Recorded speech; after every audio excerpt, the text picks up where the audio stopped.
Hi, I'm James Patterson and welcome to another Photoshop tutorial. I'm going to be showing you how to combine these two images here to create a retro effect that looks something like this.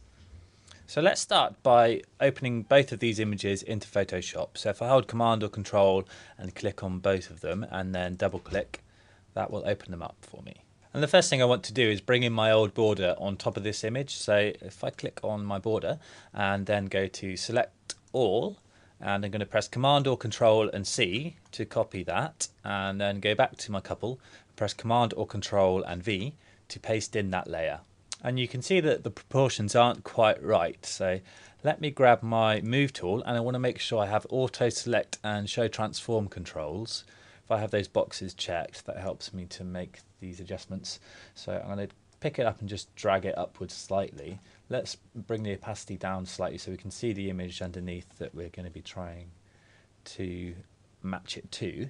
And then I'm going to grab my marquee selection tool, and if I just draw a selection like this, maybe move it down slightly, and then I'm going to press Shift and F6 to bring up my feather box. Let's type in a feathering of about 10. This will blend the edges of my selection so that when I try and copy this selection to another layer to move the sizing around, it will allow me to do it with a transition that helps me to kind of merge the two layers together.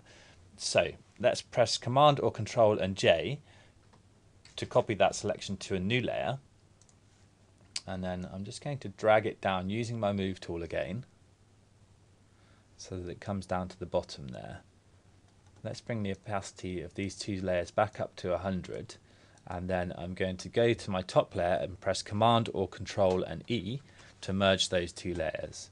You see that's given me a bit of a line effect down here, but I'm not too worried about that because the next step is to change the blend mode of this layer to lighten. So if I go up here in my layers panel and go to lighten, and you can see how that's working.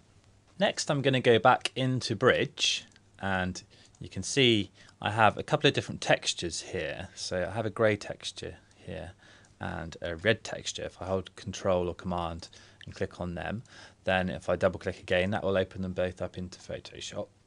And I'm going to copy these into my image using the same method that we used copying the border. Let's go to Select All and then Command or Control and C. Let's go back to my couple, Command or Control and V, and let's do the same for this one. Select All, Command or Control and C, Command or Control and V.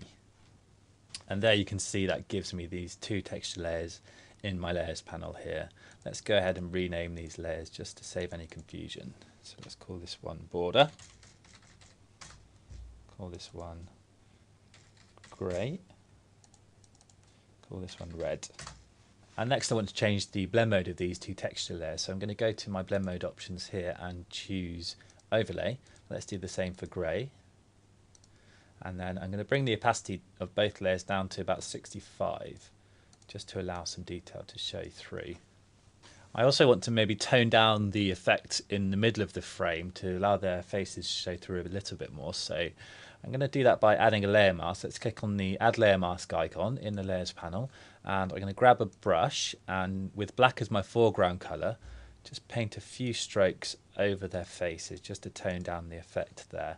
Let's do the same thing on my grey layer. Let's add a layer mask and again just paint a few strokes, something like that. And next I want to create the effect of a light leak coming in from the side of the frame. I'm going to do this on a new layer, so let's go and create a new layer in my layers panel over here by clicking this icon, and I'm going to draw a gradient. So let's grab my gradient tool and I want to choose a suitable colour. Well, let's choose a nice burnt orange, something like that. Looks pretty good to me. And I want to go up to my gradient options up here and choose the option that has the orange coming into transparency, like this one here. And I'm going to draw a line from the corner down into the image like this with my gradient tool. And you can see how that's given me a gradient applied from that corner. Then I'm going to go to my blend mode options here in my layers panel and choose color dodge. And all I need to do then is lower the opacity slightly just to tone it down. something like that. You can see how that's working. So I think we're nearly there. I'm just going to finish by adding a couple of adjustment layers to alter the colours slightly.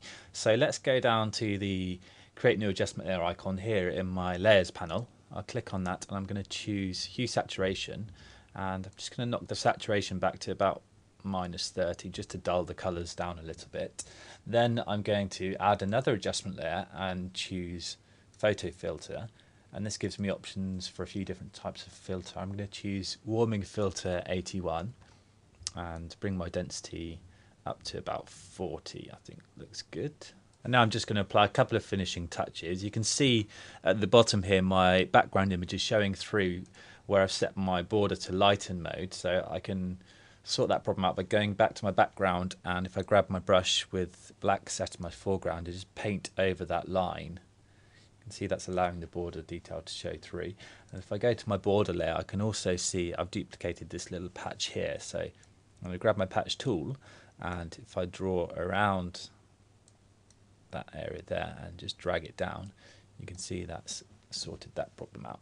So there we have it. That's the finished effect. Have a go yourself.